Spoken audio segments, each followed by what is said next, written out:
August 22nd, 2019. So in this video, I'm going to break down a full trading day that I had on August 22nd, 2019. Once again, whenever we take on a new trading day, this is the step we're going to take. We're always going to start with the market direction. We're going to check if there's any pre-market movers or catalysts, and then we are going to create a watch list and a game plan setup. That is the objective we are supposed to have every morning before the market opens. Now let's get started. Now, first and foremost, what is the big picture? What is the overall market telling us for this day? So the big picture for this day is before the market opens, our job is to look at the overall market. One thing I like to look at it is I like to look at SPY. I like to look at the overall market. I like to look at news. I like to see if there's any new set of events that came out overnight, right? So it's 9 a.m. Eastern Standard Time. We have 30 minutes until the market opens. Now, when we look at the market right now, we see a lot of sideways price action. There's a lot of sideways price action happening today. Also yesterday and the day before yesterday, the market has been in a range. Okay.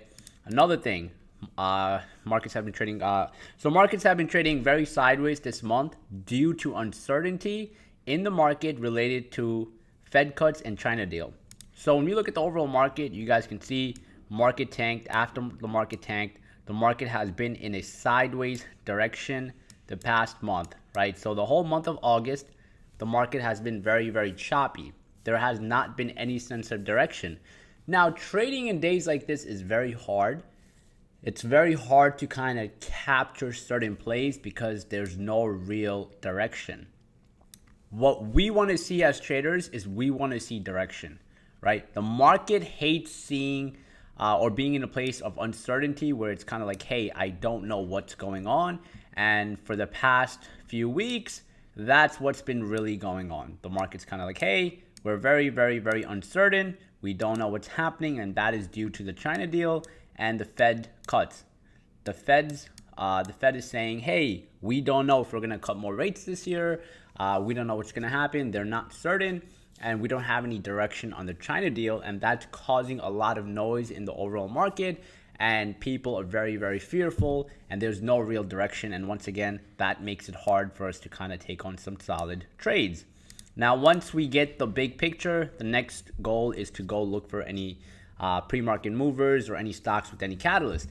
Now, the stocks that I looked at this day, and I'm not just limited to these stocks. Like I said, I'm only going to focus on maybe 4 or show 4 in these examples. But sometimes I have 8, sometimes I have 7, sometimes I might have 9. But I don't really go beyond maybe maximum 10. Right? I personally try to keep my focus list 6 or less. Like I try to focus on 6 or less stocks. Sometimes even like I have 2 that I really, really focus on, or even maybe 1. Right? Now, one I have is JWN, another one I have is Roku, another one I have is Nvidia, and then I have Apple. These are the 4 stocks that I'm focused on. You can see what Roku is showcasing when I go on an intraday chart. Roku made a strong move up. Now it's taking a break. It's not moving as strong, but it's having a hard time breaking that critical level. So immediately I know that critical level right there is something I'm watching for Roku.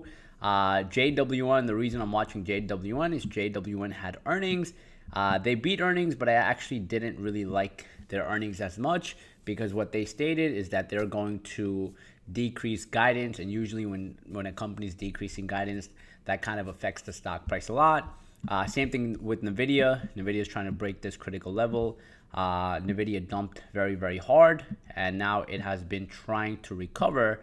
So I'm watching that critical level for Nvidia as well. And then same exact thing for Apple. So now, in order for me to play Apple, in order for me to play Nvidia, in order for me to even play Roku, these 3 stocks, what would I need? I would need the overall market to look strong for the day. Now, if the overall market, let's just start selling off, it's going to be very hard for these big names to kind of make a move up. Not saying that they won't make a move up, but it's going to make it very hard for them to actually make the move up. Now, JW1 is a little bit different because it is backed up by a catalyst. And that catalyst is earnings. So there's earnings that is kind of moving the stock, a lot of eyes on this stock. But Nvidia, Apple, Roku, not so much going on with them. But the main thing is just that if the market rallies, if the market looks strong today, we could maybe see a pop here, or maybe a pop there, right? So all of them are facing critical levels. So that's what I'm watching with those three. And JWN once again had earnings, and that's where I'm looking to trade that stock. Now let's break down my full day. So this was the outcome of the day, and I'm going to go through each and every single trade one by one, and I'm going to show you what, where I messed up. And like I said before, I'm not only going to show you guys the trades I made money on, but I'm also going to show you the trades I lost money on, so you guys can see where emotions step in. You guys can see how, even no matter what level you are at as a trader, you're still going to make a lot of mistakes, and how to overcome those mistakes and kind of move forward, right? Now, the day rating, I gave myself a 2, right? And I'll explain why. Not the best day. Very, very terrible day. Now, I had terrible entry points. Obviously, most of the time when you have a bad day, your entry points are bad. That's number one. I traded against my plan. So I did not follow my plan. So I had a plan. Like I just walked you guys through everything right now, how everything looked so straightforward. I did not follow my plan this day. Right? And you might be thinking, but what do you mean you didn't follow your plan? You just outlined what you're going to do if X, Y, and Z happens. What you guys have to understand is sometimes you can construct an amazing plan, and then when the market opens, it's kind of like that plan goes out the window. Now, that shouldn't happen, and I agree. Like, that's something that should not happen. You should stick to your plan. But there are going to be some days where you're going to slip. Like, you're going to make that mistake. Right? Your emotions are going to get the best of you. You're not going to have discipline. You're not going to have self-control. You're going to ignore this, and you're just going to start trading reckless. And that's kind of what happened here. And that's where I overtraded. You can see a lot of red. Almost every single trade I took, I lost money. Obviously, this one quick scalp, I made money, which I'm not even going to count. One thing I did like, though, one thing I really, really liked was that I still kept my loss below my max daily loss amount. So my max daily loss amount that I had around this time was 5,000. So basically I'm like, hey, the most I should lose in a day is 5,000. I should not let my loss go above 5, right? So I kind of like that, even though I had a terrible day and emotions were all over the place. I didn't follow my plan, even though I think I created a great plan. I didn't follow it. I still, didn't let my emotions get that best of me where I allowed myself to lose more than $5,000. Even though I lost money, cool, but I think, following this component of the plan was pretty important, and I did a good job on walking away at an appropriate time. I think if I didn't walk away, I would have kept losing more and more money, and this would have been a $5, $6, $7, $8, $9, $10, $12, $15,000 loss. And then also another thing I did not like, I traded way too many stocks. Now, there's something about me that I want to bring up. Obviously, everyone's different. I personally have a very hard time trading like 5-6 different names in a day. Like, I can't trade Apple, Baba, JWN, Nvidia, Roku. Like, a lot of times when I trade 5-6 names in a day, I do bad, right? So what I've noticed about myself is when I'm trading like 1, 2, maximum 3, I'm good. But when I try to go from stock A to B to C to D to E, and I keep going all around over and over again, that's when I start doing very, very bad, right? So these are some things I noticed. And the reason I traded 5 different names this day is because of overtrading, because 1 loss, 2nd loss, 3rd loss, 4th loss, and so on. Now, you guys are going to see my entries and exits here, and you're actually going to be shocked at how terrible this trading day was. And I want you to see it because I think a lot of people are going to learn a lot more from mistakes than, oh man, look, I made $5,000. Oh man, look, I made $15,000. Because when you see the mistakes, you're like, wow, that was such a straightforward mistake. And then it starts resonating with you more. So now let's jump into it. Let's jump into the first play and kind of take it from there. All right, so we're looking at stock JWN here. Now, when we look at stock JWN, what we see once again is yesterday they had earnings, and as they had earnings, you guys can see stock shot up all the way from 26 to about $30. So I made a strong 4-point move up. After it hit that $30 mark, you can see pretty sideways. Now, going into today, before the market opened, this is how JWN looked. Now, my game plan for JWN before the market opened was kind of to short it or buy puts. That was the approach I had. Now, the reason I had the approach of shorting it or buying puts was because they decreased their guidance And I personally believe that, oh, okay, since they decreased their guidance, I think the stock is going to dump. I'm going to buy puts. Now, that's not the best way to look at a trading situation, because then you become too biased and you become too much on one side. And that's what I did with this trade. That's what I did wrong. I was way too focused on, oh, it's going to fall. Instead of me going in with the mindset of saying, if it does X, Y, and Z, I will then enter, but it looks like it'll fall. You know what I mean? So I didn't construct that properly in my head. Now, this was my trade breakdown, just to kind of show you guys. I lost money on this trade. I traded puts, and you guys can see, like, it was not the best trade. I lost about $860 on this trade. I gave it a 4 rating, and I'll show you why. Now, this is where the stock opens, right? Stock opens, and you can see it opens up strong, holds around my support level of 28.75, and as it keeps going, you can see it tops out at 29.80 and then starts going down. Now, first thing I did wrong is at 9.44, I bought puts. I bought $29 strike puts. I bought 20 contracts, right? I added more to my position later on, but around 9.44, around right here, I bought puts. Now, the reason I bought puts right here was because I thought this was going to keep dumping. Now, a better entry point for me would have been if it made a new low of the day, right? This obviously looks like a strong sell-off, a strong move down. But once again, I'm using the 1-minute candle. And guys, solely trading off the 1-minute candle is not the best thing. And that's what I did wrong with this. A better entry, in my opinion, would have been buying puts maybe if it made a new low of the day. Now, 9.44 was my first entry. I bought 20 contracts, 20 put contracts. Now, as the stock kept progressing, right, now what I did again is I added more at 9.52. So at 9.52, around right here, I added more to my put contracts. So basically 9.44 and 9.52. Now, if you break that down, that means I entered at this candle and I entered at this candle. Now, when you think about that, I basically entered right when the huge move happened. Now, and also what you guys got to understand about options is whenever a stock makes a major move up or a major move down and you're flipping premiums or you're trading options, the premiums spike. So when this fell, I ended up paying a very high premium for the puts because the stock already made a certain move down, made a very strong move down.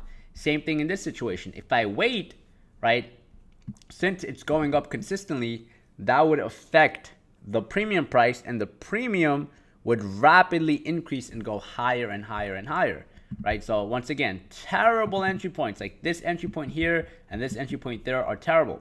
Now, what I didn't like is that the fact that I entered here, I think an entry below that point would maybe a base and a continuation would have made a lot more sense.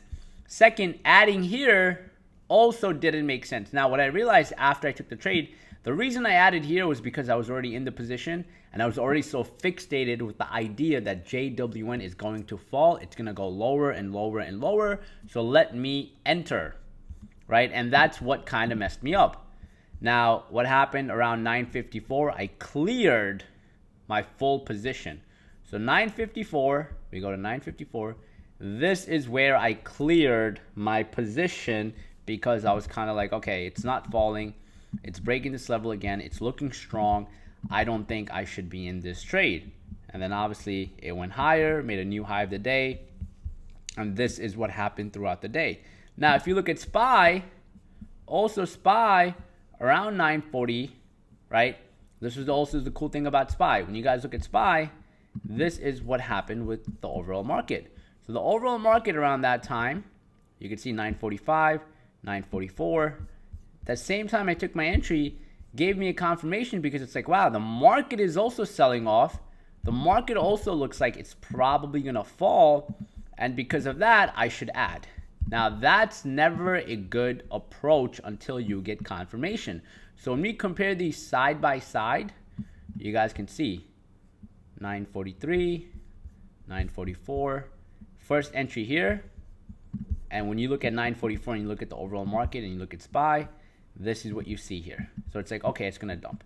I think if both of these correlated well and SPY was able to make this new low of the day, and this was close to its low of the day, I think that would have gave me a higher confirmation. But I think just taking this trade once again was a very, very, very terrible entry, right? Looking at the big picture, you can see what happened with JW1 throughout the day. It went higher and higher and higher and higher and higher. Just to recap once again, let's just go over the entries and exits. This was my entry point, my exit point. Entered at these levels, exited here. So I lost about 20%, 30% plus on the trade, right? It looks like, oh, you only lost $860. No, I entered at 71 cents for 20 contracts and I exited for about 42 cents. So I lost over 35% in just one trade. That's terrible. Like, that is terrible, terrible, terrible, terrible, terrible. There's nothing good about this. Even if I lost $86, what if I invested 100? I lost $86. That's 86%. Look at the percentage, guys. When you look at the percentage in this, that's a huge amount of percentage that I lost in one trade. So 860 might look like it's not a lot compared to some profits, but I also lost a huge percentage.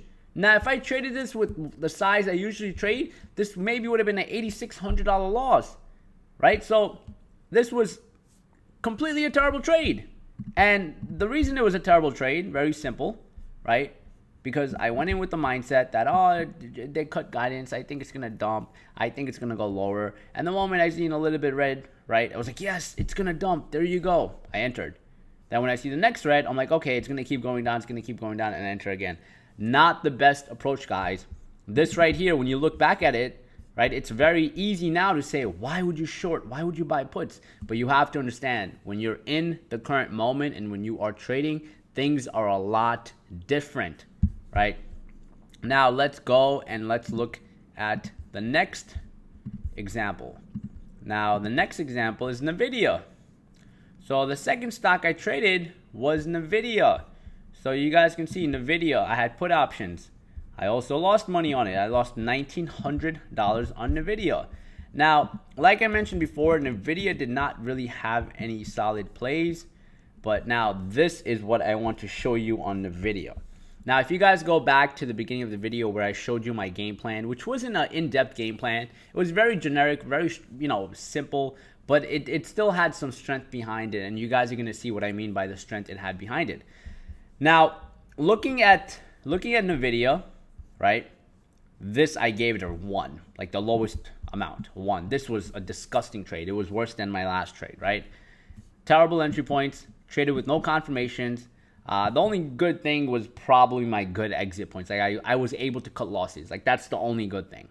Like, one thing that I built up over the past few years is I'm able to exit my trades even if I'm like, I know when I'm wrong and I'm like, okay, exit. There are times where I don't exit when I should, but majority of the time, like 95% of the time, I do exit, which kind of protects me from losing a lot of money, right? Even if you go back to my JW1 trade, you can see if I didn't cut my losses, instead of me losing 35%, I would have lost 60%, 70%, 80% or so on, especially from trading options. In this situation, look at my entry. Look at my first entry, guys. My first entry is 2 minutes and 41 seconds in. Terrible. Terrible, terrible, terrible. Way too quick, way too early. Now, let's go through this, okay? Now, market opens. It's 9:31, right? My first entry happens right here, around 9:32. Right when it's 9:32, I go and I take on my first entry. Now, if you take a look, my first entry at 9:32 was what? Let's look at the bigger picture. My entry was a call. 172.5 strike. I bought 25 contracts. The 25 contracts I bought was a call. Now, me buying a call is me anticipating that this is going to go higher. Guys, already a bad thing. That's not a good approach.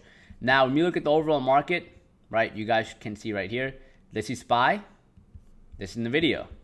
SPY is unable to break its critical level. NVIDIA is unable to break its critical level. Just straightforward, simple trading right here. Nothing complicated right now, just straightforward. why would I enter puts? Like, why would anyone why would I enter calls? Like, why would I think this is going to go higher? The smarter thing for me to do would be to wait for a strong move, showcasing that market has direction, showcasing that market is rallying, showcasing something is actually happening. Instead, what I did is I just took the trade. I said, no, just enter. And I entered 25 contracts, 932. Now, me buying 25 call contracts is me anticipating that the price is going to go higher. Now, what happens a few minutes later? You guys can see NVIDIA starts making a new low of the day. What also happens to the market? Now, market and NVIDIA are kind of going the opposite way. The market is looking a little bit strong. As you guys can see, it breaks the critical level. NVIDIA is unable to hold. Now, since NVIDIA is making a new low of the day, my call options at this point are getting hurt. So when you look at my exit point, I am exiting. So right here, around 6 minutes later, I exited my full position at $1.19, right? I exited my full position there. That's my first trade. 8 minutes into the market, I already lost a good amount. I lost 20-30% right there just on that one single trade. Then at 9:56, I enter again. So let's go to 9:56. Let's see what happens. 9:56. Boom. Now, this is 9:56. You guys can see. Now, the reason I got in here, I remember this very well. Stock made a new high of the day. Strong break. Volume is present. Now, in my head, it's pulling back. It's taking a break. It's going to continue. Before it continues, enter. Now, when we go to 9:55 and we look at the overall market, you can see market is not really showing us much. Market is sideways. Market's not making a new high of the day. Nothing crazy is happening with the overall market. NVIDIA is moving, which is phenomenal. But it's not enough for me to really take on the trade. Now, the reason I entered is, once again, took a very bad trade. Traded J&W. Lost money on that. So it's kind of like I'm all over the place right now. Right now, I'm a mess. Right? I have a lot on my plate. I'm going from stock to stock to stock, and I'm navigating way too much. Now, what happens right after that is I enter, right? You guys can see right here, I enter 20 contracts. And then about 10 minutes later, I start exiting. I start exiting for a loss. Let's go to 10:05. So when it's 10:05, around right here, this is where I start exiting. Now, the reason I start exiting is because I see that this made a strong move up and it's really, really not holding. So I exit around there, right? And you can see great exit point. That was a good exit point. Now, once I exit, once again, I entered at $2.08. I exited at $1.87. Then what I do again, or what is that exited? Yeah. So that was all exited. It was just a bunch of different orders that filled. But you can see I exited my full position at 10:05. Now 10:05, I'm done with this trade. Now looking back at this trade, guys, just to kind of go over it, terrible entry, way too early right there. I think if it consolidated and then maybe broke out with a strong market move, that would have been a great entry point.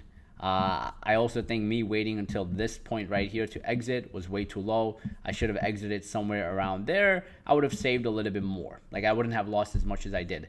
That's number one. Number two, my trade here was legitimately based off this loss. This loss was now carried over to this trade, and I kind of overtraded, and I kind of took on a bad trade because, hey, I knew NVIDIA was going to go up, quote unquote. Right? At this point, I entered to think it's going to go up. It is now up. So now I'm chasing. So now that's where the emotion part kicks in, and that's where you become very unaware, which is why, like I mentioned before, tracking your trades is like so important, because if you guys track your trades over and over again, you're going to start noticing these small mistakes, and now you can fix it for the next day, next week, and so on. So that was my NVIDIA trade. Once again, I gave it a 1. Terrible trade. Lost about $1,900 on that. And I mean, when you lose money, it's never a good thing. But there are times where I lost money, and you guys are going to see the rating was a 7. The rating was a 8. The rating was a 6. It was a good rating, even though I lost money. So terrible, terrible trade here. Next trade. Next trade is Apple. Next trade is Roku. Traded Roku a lot of times. Same thing with Roku. If you guys take a look at Roku, lost about $1,100. Right? Now, if you guys are looking at the timings, see 9:36, you should notice something. I was legitimately going from Nvidia to JWN to Roku, and I also traded Baba and Apple towards the end of the day. But it was kind of like A, B, C, D. Like I was just hopping from one stock to another stock to another stock. I had no direction. So Roku, let's look at that stock for a second. Now Roku was a complete mess. I entered at 936. I entered a call contract assuming that the stock is going to go up at 936. This was my first entry. Now I want you guys to just look at price action. By now you should be very familiar with price action. Guys, my entry was right here. 936. What is initiating me? Like what here is initiating for you to go in and take the trade? Nothing is initiating that. It was legitimately a bad trade with the idea that, oh, it's going to continue going higher, right? And you start seeing that afterwards. Like I entered right there and look what happened right after. All over the place, choppy session. So I got in at 936 and at 10:06 I exited at 84 cents. So I lost close to 40% on one trade. Yes, it's $1,100. Depending on based on some of my gains, it seems very small, but still 40% on one trade. That's disgusting. That's terrible, right? And my exit point, very long exit point. I got out at 10:06. So when you go to 10:06, right? This is 10:06 right here. This is where I basically got out. Now going back to this trade, I think my first exit should have been there. I got out right there, right? And you can see very messy, all over the place, choppy session. Once again, if you look at all the timings, I was in Nvidia to Roku to Baba, and once again, I was all over the place. What I didn't like about this trade, I didn't have the best entry points. I added more at the wrong time, terrible exit points, and overtraded. This was legitimately a trade where I overtraded. There's nothing positive I can really take away. Obviously, besides that, I did cut my losses because most people really kind of have a hard time with that. But it was just kind of like, hey, there was no trade here. Nothing. Now, if you guys go back to the beginning of my game plan, you're going to realize that I didn't really follow my game plan at all. Like my game plan or my focus list was not followed. JWN, cool. Like I had a game plan for that. Fine. Nvidia, break at 172. Nvidia dumped. I bought before the break. Apple, like I didn't even focus on it. I scalped it. I'm not going to go over that quick trade. I honestly got lucky on that $100. So I'm not even going to go over that. Roku, same thing, right? On that break, nothing happened. What did I do? I entered way before. There's no break. Roku broke nothing, right? So Roku legitimately broke absolutely nothing. Just look at this guy. Like, look at how bad this is, right? So Roku, if you go in the beginning of the video, I explained, if Roku can break this critical level with the strong market, I will then enter. Roku does not break that level. Roku is way below that level. Roku opens up lower. And what do? I don't follow my plan. I still buy, right? I don't follow the plan at all. I still buy. My game plan was legitimately to buy if it can break this area with a strong market push. Didn't happen. Stock opened here and I bought here, so I did not follow my plan. And if you guys see that, it's like, yes, having a plan is great. I can give you guys can go into Discord and you guys can take a look. Like there's game plans given, but the idea is not just taking the game plan, it's actually executing. Like when you're in front of the computer in that moment, to be able to execute based on this game plan is very important. Now, if I followed my game plan, I would have avoided this trade. I would have avoided this trade if I constructed a better trade for this, a better plan. My plan, once again, for JWN was legitimately, okay, they lowered their guidance, so I think the stock is going to keep dumping. No, if it can break the low of a pre-market, if it can break this low level here, I see a continuation sell-off. Relative volume is high, meaning volume is getting stronger and stronger. It's getting higher and higher. That's where I would look to buy puts or short. If it can break that level, I'll go into the call side or go long. But it didn't do that. It held. And what did I do? I still bought puts. So just constructing that, guys, can save you a lot and a lot of money. And you guys, like I mentioned, like I don't want you to focus on my good trades. Like I said, I'm going to show you some of the good trades, but I want you to focus more so on the bad trades, such as this, so you can actually see and learn like, wow, like over trading happened, right? Didn't follow his plan. So these things do happen. So when you guys do get started, you're aware that no matter how well prepared you are, if you don't keep it controlling your mind, which is what we're going to cover in part 14 and so on, the mindset and emotions and all, if you don't have that, kind of controlled, no matter how good you think you are or how good you actually are, you're not going to do well. And you can see this is a clear example. Like I have days, me personally, I'm having days where I'm going against my plan, right? I'm over trading. Like I'm messing up, and you're going to see in one of the videos, I don't follow this rule. Like I mess up. Like I messed up. I know I messed up so far in 2019. I messed up about 3 or 4 times where I went above this, right? I went above 5,000 max loss 3 or 4 times, which is not good, but it's still like it happens, but at least it's not like 20, 30 times, right? Like I overtraded where my max loss was 15,000 one day, 10,000 one day, 9,000 one day, and I think my biggest loss for the year was probably 15 or 17,000, something like that. But but that was only 4 times out of the 100 or 200 plus trading days we've had so far this year. So that's something I'm actually very happy about. And then also I traded way too many stocks, knowing about myself I should not be in 2-3 positions at once, and that's what happened this day. And the main key takeaway I want you to understand from this video right now, is losses are going to happen. Your main job is to control these losses. Your main job is to go over your game plan, go over your trades, and see what you could have done better and what the disconnect was. And the disconnect with me here was obviously my game plan and my actual trading did not follow. They did not connect. This was a different person. This was a different person.